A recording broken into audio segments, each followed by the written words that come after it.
Thank you for joining us today on Property Talk from Louise's Lounge. My name's Louise Heatley and I'm Managing Director of Exclusive Links Real Estate.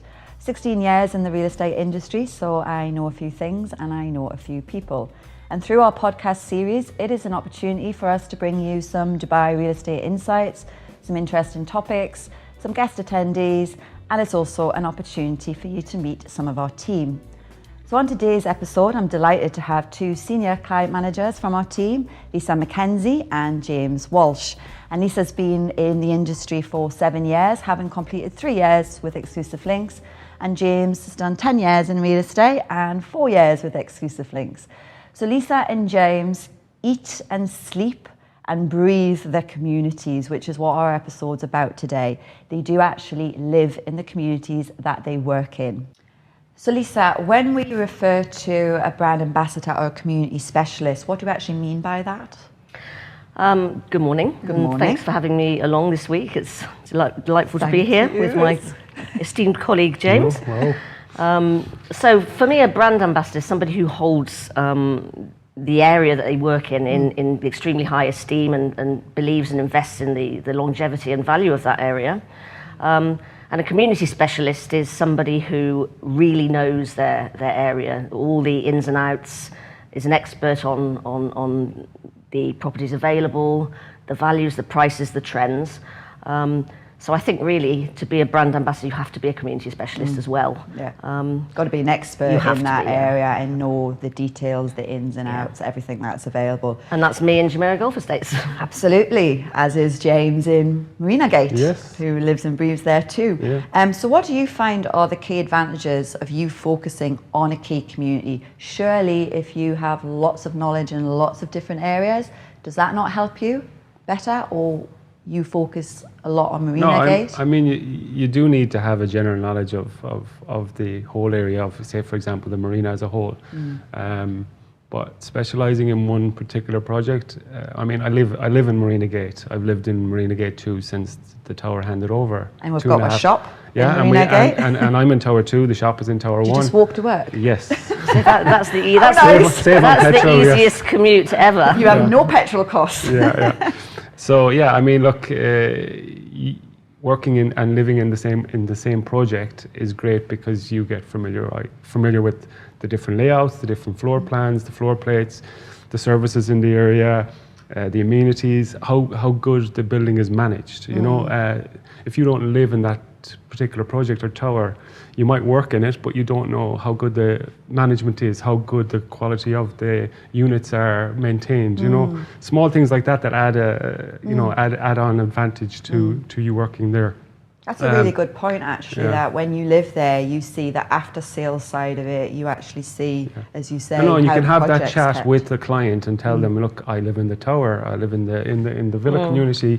I know how well maintained these projects are, and the area, you know, the communal area as well, how well they're maintained. So this is an added advantage of living and working in the. I mean, there are other aspects as well. You get to, you know, meet owners, meet tenants. Do you go up and down the lift or in the community? And during your working hours, it's great. We drive around on our buggies. Yeah. No, but you're right. It's you get to meet the people there. You become a familiar face. Yeah. You get a reputation. It's probably easier in the villa community because they tend to be owner occupied, you know, so a lot of our properties are you know, investors from outside of Dubai. But at the same time, you have owners and you have tenants that live in the project. Because our shop is downstairs in Marina Gate 1, they'll come in for a chat. Now, I'm 2.5 years there. Marina Gate is nearly 4 years since Tower 1 was handed over. And owners have come to me that have lived in the building or have come on holidays. They've come into the shop for a chat. You build up a relationship with them. Nothing happens overnight, but after 2.5 years, or you know, we're nearly 4 years there in the office. That relationship now ends in either a sale or another purchase, or a tenant that you moved into the building at the start coming back to you to buy a property in the building. So it's starting to reap rewards, you know, after a period of time. But it does take that length of time to build up those. You've got to put all that effort in. It's not something that happens overnight, as you say. You guys have been doing it for years. It's a long-term investment. Yeah, you're right. It doesn't happen overnight. And they should. I mean, like you should be the first point of contact for an owner or a tenant in that project, be it Jumeirah Golf Estates or Marina Gate. Why I don't see. I mean, I put myself in the shoes of an owner or a tenant. I want to buy a property or I want to sell my property. Who should I talk to? Should I talk to someone that doesn't live there, or you know, should I talk to someone who has an office there or who lives in it? Yeah, it makes sense to work with James, right? Absolutely. Yeah. I'd work with you, James. Or work with Lisa. Work with me. Absolutely. So, Lisa, what do you find are the rewards that you get from working and living in the same community? What rewards do you feel? Well, I mean, firstly, Jumeirah Golf Estates is, in my opinion, the greatest place to live in Dubai. So what about Marina Gate? I lived in Jumeirah Golf Estates as well. You did live there. Yes. So I mean, as did I. You did. Yes. But I think so. That's the main reward, is being able to live in such a great place. But really, it's actually developing those relationships and in fact making friendships within the community. You know, it's a very social place. I've become very close friends with many of the clients, and those. Even if I'm not good friends with them, we have a respectful relationship. You know, they come back to me time and time again for repeat business. They come back to me for advice, you know, whether it's, so crikey, what's the paint code of a Whispering Pines villa, or, oh God, you know, my drain's blocked, or Lisa, do you know who's the best window cleaner? So, you know, I become kind of a source of information. It's great because, you know, we have very active Facebook groups, and my name's always up there all the time. So it's great because you've developed those relationships. You're known as the go-to person, which in turn, you know, generates business and more. So that's it's certainly a reward. I think there's nothing better as well for me to see when I see somebody post on one of the social media avenues, and then it's like, get in touch with such and such, get in touch with such and such from Exclusive Links, because they know. And it's the best form of business, you know, recommendations and referrals. Are there any challenges to you living in the area? I mean, non-stop, too close to the office. No, I did mention, like, you know, you get to familiarize yourself with owners and tenants, etc. Sometimes, I don't know if it's a disadvantage, but you know, a 5-minute chat when you meet someone in a corridor or on the lift or at the pool or wherever it is can turn into an hour, right? And it's separating that personal life to the business side. That can be a bit challenging at times, but other than that, no. I mean, it's always good to meet people. It's part of our business, and you need to do, you know, you need to do this. We have to be people. We are people after all. So, from a client's point of view, to use one agent, we always, as a company, we're always pushing exclusivity. Don't try and put your property out there. So what are the advantages of using one specialised agent and giving exclusivity in your communities? Well, I think I mean, I always push for exclusivity. I'm very straight with owners. I say, you know, you give me your property to sell on an exclusive basis. I know you're focused on actually selling that. You know, you're not going window shopping. From a buyer's point of view and a seller's point of view, you know, they're not window shopping with lots of agents. They are focused. They actually want to buy a property, or they want to sell a property, or rent. So that helps me realise that they're focused, and it makes me want to focus more on actually delivering what they've asked me to do.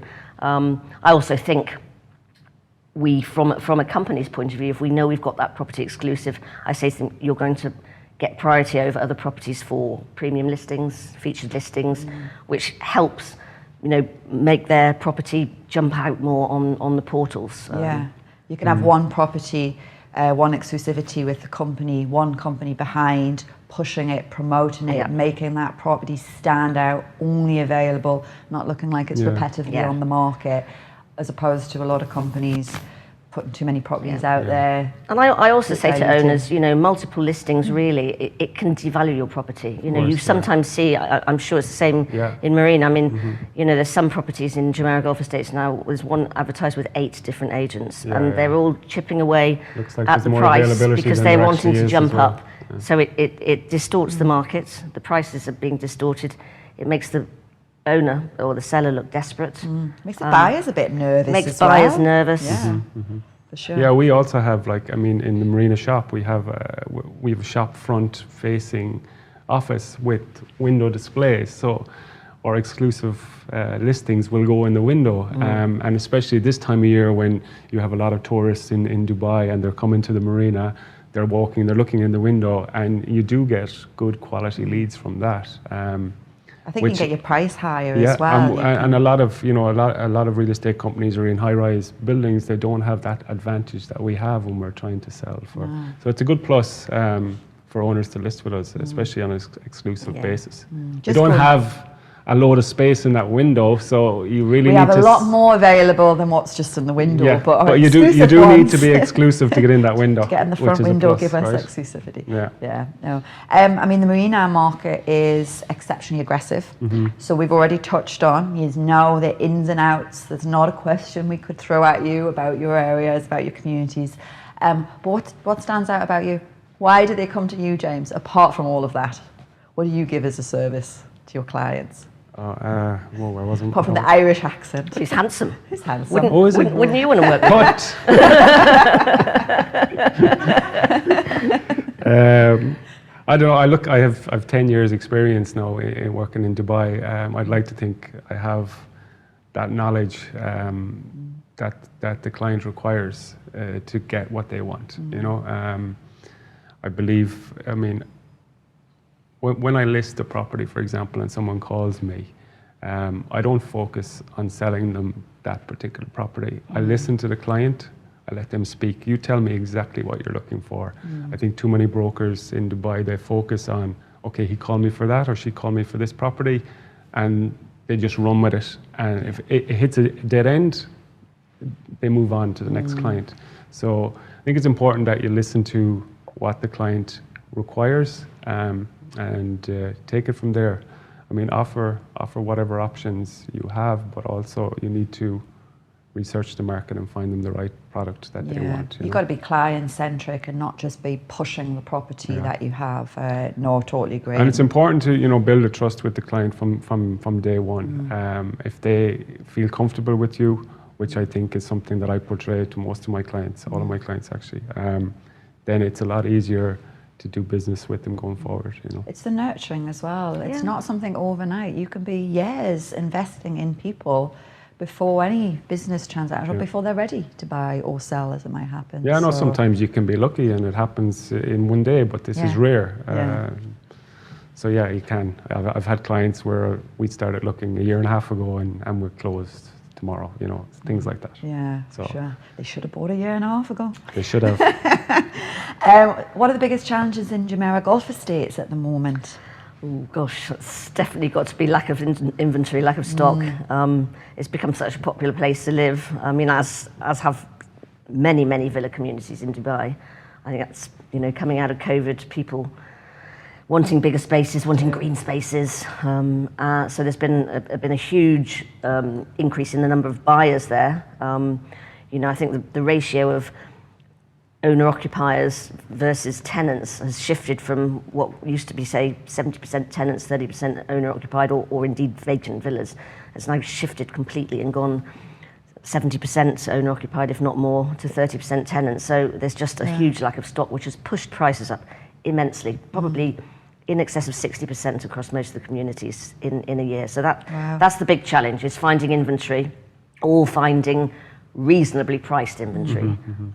It's interesting that you say about the owner-occupier percentage come up. Is that people who maybe lived outside of Dubai, international clients, and they've moved back to Dubai? What is the reason for that? There's a bit of a mix. I mean, you've had a lot of people. I mean, a lot of tenants have now become owners. So, I mean, I think probably about half of my sales this year in Jumeirah Golf Estates have been to existing tenants. Okay. Yeah, who've been in Jumeirah Golf Estates. So they've been renting in Whispering Pines, and they've bought in Flame Tree Ridge.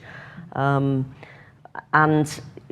yes, also international people, but I tend to find that the internationals come in and they rent in the beginning, and then they look at buying. Try a little, which I think is sensible. Dubai is a big place. I've noticed, I don't know if you've seen it in the villa community, but it's slightly different, I guess, but a lot of my buyers this year have been end users who have been willing to purchase a tenanted property, whereas previously, I needed vacant. Yes. I think there was a fear that the prices were increasing so fast that if they didn't buy today, with it sitting tenant, they'd pay a lot higher price when a vacant unit came available. Yeah. Right. So what they're doing is they're buying a tenanted unit now, or over the last 10 months, 11 months, and once they transfer the property, they issue the 12 months notice for vacate. I'm quite happy to do that instead of paying a higher price next year. I 100% agree with you. I mean, I think prior to about 18 months ago, I don't think I'd ever, apart from to an investor, I'd ever sold a tenanted property. To an end user. To an end user. There's enough availability. I've done several, and yes. And it's educating them. It's not the end of the world that you don't move into the property immediately. Yeah. You're going to take the rent from the current tenant. You're going to offset it against your rent you're paying now, and you're getting today's price, not 6 months time. Yeah. Which is good. Because at the rate it was increasing, the potential for the price to be a lot higher next year. I guess it has softened a little bit in recent months. But yeah, it was on that track to be fairly excessive next year. And what is happening with the prices and the demand? I know we always talk about villas and all the reports we hear about the demand of the villas for the green space, for people having the outdoor area. What's happening in the Dubai Marina in general with prices and demands? It's been very busy. This year has been extremely busy, and prices have increased month on month. I think everyone will have found that. Any slowdown, signs of slowdowns yet? I think recently, yes, we have seen transactions decreasing in the last couple of months. Level of leads definitely decreased in October and November. I guess it couldn't have kept going at the same rate. It was extremely busy. Prices were rising extremely fast. So I think what we have now is properties still listed for sale, but probably the buyers are going, hang on a second. Let's just have a look and see what happens over the next few months, because they seem to be moving too high too fast. They're holding back, and what sometimes I think it's happens. just coming to a correction in the market, Yeah. Which is normal. Things can't keep going up forever. It just needs to settle back down a little settle. bit. I'd rather it settles and slows down than crashes. Yeah, and keep the longevity of the market. Exactly. Yeah, no, it's just moved too fast, too quick. Too quick, I don't know what we're looking at, 17-18% this year alone, which is quite significant. A couple of 100% in increases in sales. I'm at least 60%. I don't think we were prepared for that, and that huge incline, but yeah. I mean, a lot of the bank mortgage valuations couldn't keep up with it, and I had some issues earlier in the year where the bank valuations were not coming in at the level we needed to secure the mortgage, but we were demonstrating other transactions and having to fight with those valuations because they just weren't. Yeah, they can't justify. They weren't keeping up. Prices were increasing so quickly that we just couldn't keep up with it. No, for sure. So Lisa, what is the best way to get that go-to agent in your community? I think it's probably to just keep being engaged with residents and just keep on top of what's happening in the community, not just from a property point of view, but from community events, what the management team are doing to improve the community, for example, to say to people, oh look, the new restaurants opened up in that part of the club, or hey, it looks as though we're finally getting the road extended outside. So just to keep really engaged so that people know, oh, she knows the answer to that. Always go to you if they want to find something. Oh, I need the answer to a question. Let's ask Lisa. And really keep engaging. We've got a very active Facebook, number of Facebook book groups in the community. Keep engaging on that. Keep answering the questions and keep helping people. Keep helping people. You've got to show your value. The more you help people. Be a nice person. Yeah.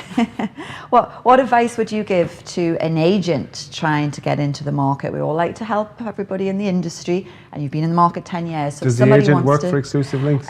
Will be, yes. If they're good, yes. So what advice would you give? Somebody says, right, I want to be you, James. How do I do it? Oh, no. To be an expert in the area that you work, is it? Is that the question? I guess, look, you have to familiarize yourself with the project. I mean, you have to be know exactly what sizes, what services are in the area, etc., etc. You cannot show any weakness. If you portray yourself as an expert in a certain area, then you must be an expert in that area. Yeah. So there can't be a weakness, because a client they're all educated now, buyers, sellers, tenants, they're all educated. They will know if you try and bluff them, for example, on anything. So you cannot leave any stone unturned in that extent. Yeah, I agree. You've got to be very factual with it.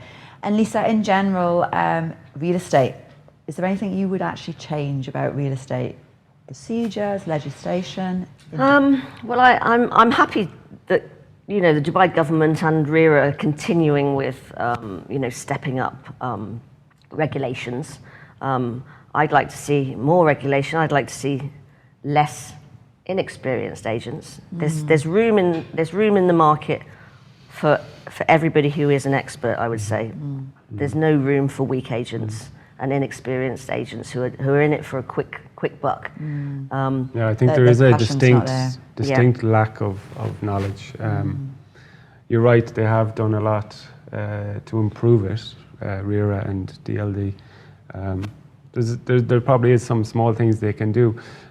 Maybe a more comprehensive examination every year to filter out the agents that wouldn't be strong enough. I mean, a more comprehensive examination that gives you more knowledge, that allows you to work better in the industry. Yeah. And I think the thing is, the Dubai real estate market's a relatively young market compared to many of the places that we come from or our clients come from, whether it be the UK, US, and it is getting better. But it's bit by bit. As the market matures, we will keep seeing that improvement. So you want them to continue it's going in the right direction. Keep the good agents here in the market, and possibly lose some of the not so good agents, weaker agents. Okay, so this is a general question to both of you, because you are very focused, and we have talked about being client-centric, putting a lot of time with your clients. So what do you do when one of your clients you've spent years nurturing, helping, supporting, then wants to buy outside of your community? What do you do for your client? Well, luckily, and actually I've got a great example of this in the last few weeks. We're lucky in Exclusive Links because we actually have a lot of community specialists. Yes.